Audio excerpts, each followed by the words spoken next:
Ok, vamos mergulhar nisso. É um enorme prazer dar início a esta exploração do texto de uma das cartas mais fascinantes da Antiguidade, os primeiros 5 versículos da primeira epístola de Pedro.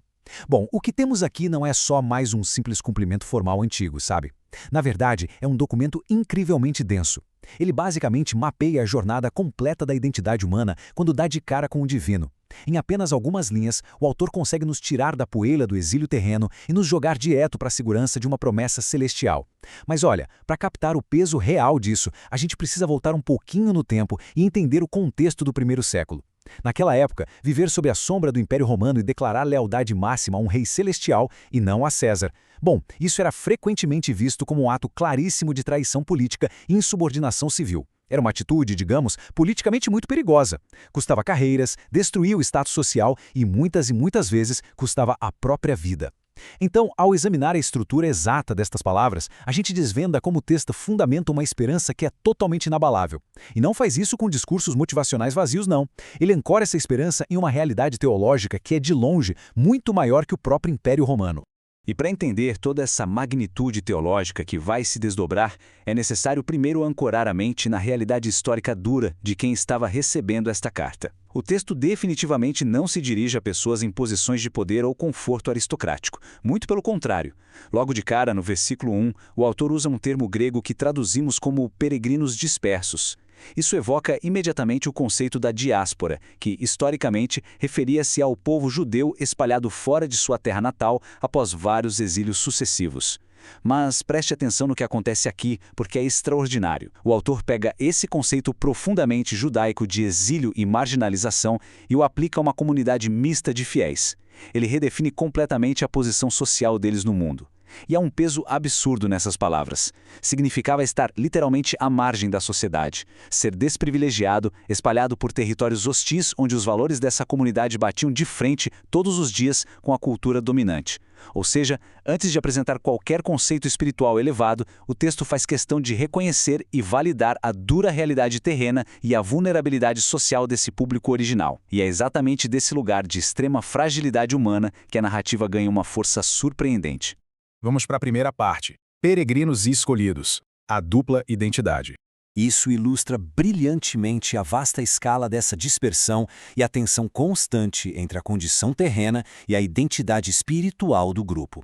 O versículo 1 lista 5 regiões específicas: Ponto, Galácia, Capadócia, Província da Ásia e Bitínia.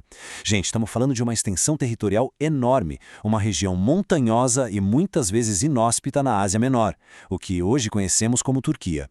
Estar espalhado por essas províncias romanas significava viver sob sistemas econômicos e culturais super variados. Eles estavam isolados uns dos outros, enfrentando ostracismo local puro e simples. Não era de forma alguma um grupo geograficamente coeso. E é aí que entra o detalhe fascinante: unir todas essas províncias tão diferentes sob o título único de eleitos foi um ato radical.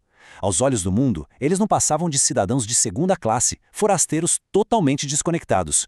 Mas a carta chega e concede a eles uma cidadania compartilhada, firme e inabalável. Uma identidade que simplesmente transcende qualquer fronteira, qualquer província ou limitação geográfica que Roma pudesse impor. Impressionante, certo? Segunda parte. A obra da Trindade. As mecânicas divinas.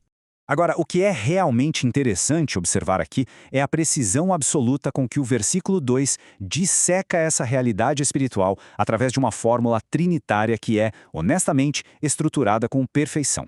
É como olhar para as engrenagens de um relógio. Cada figura divina tem uma função específica, colaborativa e totalmente essencial na redenção desses peregrinos. Primeiro, a gente vê a origem de tudo, o pré-conhecimento de Deus Pai. E vale um parêntese rápido, o termo grego prognosis aqui não é só saber de fatos antes que eles aconteçam, como uma bola de cristal. Não, aponta para um conhecimento relacional, muito íntimo e intencional que vem lá da eternidade passada. Depois temos o processo, a obra santificadora do Espírito. É ele quem atua ativamente para separar, para purificar e transformar essas pessoas, tirando-as de um uso comum para um propósito sagrado. E por fim, o propósito e o meio, a obediência e a aspersão do sangue de Jesus Cristo. Para quem ouvia isso no primeiro século, a frase aspersão do sangue acionava na hora memórias do livro de Êxodo, capítulo 24, sabe? Aquela cena em que a aliança entre Deus e o povo foi selada lá no Monte Sinai. Então o que o texto faz é apresentar uma operação divina supercoordenada, completa e gloriosa, trabalhando em harmonia absoluta, em favor de pessoas que o mundo greco-romano achava que não valiam um centavo. Vamos em frente com a terceira parte. Uma esperança viva, a grande misericórdia. Tendo estabelecido todo esse peso de uma engenharia divina impecável ali nos 2 primeiros versículos, surge uma pergunta natural. Por que o texto sofre uma mudança de tom tão brusca no versículo 3? Aquela frieza mais descritiva simplesmente desaparece e dá lugar a uma explosão poética de louvor. O texto exclama, como se fosse um hino mesmo, "Bendito seja o Deus e Pai". E qual seria a base para essa adoração tão fervorosa no meio de um exílio tão difícil? Bom, o autor faz questão de destacar o catalisador absoluto e inegociável de toda essa transformação espiritual, a sua grande misericórdia. Fica cristalino que essa nova realidade não é uma espécie de prêmio por bom comportamento ou por algum mérito humano. Também não é uma medalha pela resiliência admirável de quem sobrevive no exílio na Ásia Menor. Nada disso. Tudo flui direta e unicamente dessa vasta e infinita misericórdia divina. Ela é literalmente o motor principal e imutável que puxa a mudança de marcha, saindo do desespero do exílio e acelerando em direção à luz brilhante de uma nova promessa.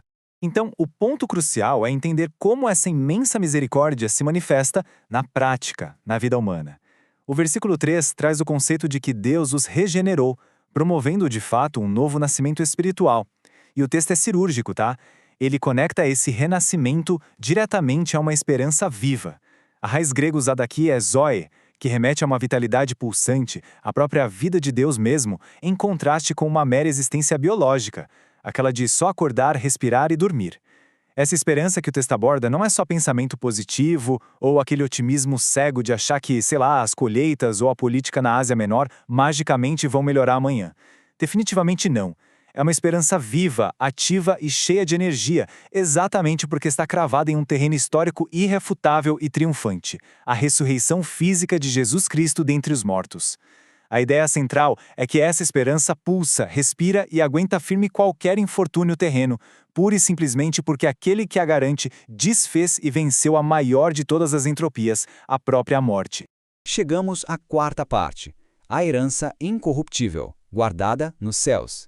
Agora, parando para pensar, como é que essa promessa desafia o padrão de segurança e de futuro do mundo, tanto antigo quanto moderno? Vamos pensar nas heranças terrenas comuns. Naquela época, propriedades inteiras podiam ser confiscadas do nada por algum imperador tirano. Plantações vastas podiam ser devastadas por pragas do dia para a noite. Roupas finíssimas e metais preciosos eram inevitavelmente destruídos por traças e ferrugem. Ou seja, por mais valiosas que fossem as coisas, toda herança terrena estava e ainda está sujeita a imperfeições e perdas. O texto contrasta essa nossa vulnerabilidade usando 3 termos no original grego que expressam uma negação absoluta. É algo como imperecível, incontaminável e imarcessível. Basicamente, estamos falando de uma herança à prova de falhas sistêmicas. Ela é imune à corrupção e, como a narrativa crava explicitamente, é guardada nos céus. Funciona literalmente como o nível máximo de segurança possível. É como uma fortuna trancafiada em um cofre celestial inatingível onde o caos, a inflação, as leis romanas ou a decadência do nosso mundo jamais poderão alcançar ou diminuir o seu esplendor.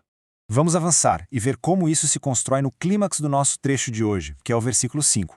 Mas, espera aí, de que adianta ter uma herança formidável, indestrutível, toda perfeitinha guardada lá no céu, se os herdeiros terrenos, que são frágeis e marginalizados, não sobreviverem à hostilidade do dia a dia para poder recebê-la? Pois é, o texto responde a isso revelando uma corrente absolutamente inquebrável que liga a terra ao céu. Tudo começa com o canal humano, a fé. Mas essa fé não fica lá solta e vulnerável. Ela é cercada e sustentada pela força de coesão máxima que existe no universo, o poder de Deus. O resultado incrível dessa união é uma proteção constante e incansável. Inclusive, a palavra original usada aqui carrega o peso de um termo militar. É como uma guarnição militar protegendo ativamente 24 horas por dia uma cidade que está sob cerco contínuo.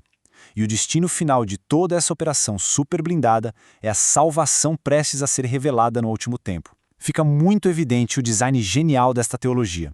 A herança eterna está perfeitamente protegida no céu para o povo, e o povo, por sua vez, está ativamente protegido na terra para finalmente receber essa herança. É o ciclo perfeito. E assim chegamos ao fim desta imersão pelos 5 primeiros versículos. Uma passagem formidável, de verdade, que tem o poder absoluto de redesenhar completamente as coordenadas da existência humana.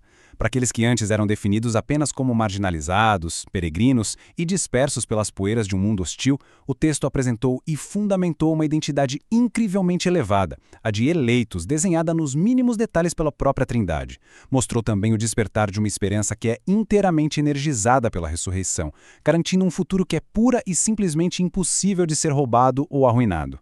De repente, quando se entende isso, a hostilidade temporária de qualquer exílio perde a sua força final, ofuscada pela magnitude e pela precisão quase matemática desta promessa. E isso nos deixa com uma reflexão fascinante, duradoura e inevitável, que independe do império, do século ou das circunstâncias difíceis que nos cercam. O que de fato muda na nossa rotina, o que muda nas escolhas diárias, naquelas ansiedades que batem no meio da noite e na forma de encarar as incertezas de amanhã, quando compreendemos plenamente o que significa viver amparado por uma esperança que está irreversivelmente guardada nos céus. É, com toda certeza, algo que vale a pena ponderar profundamente.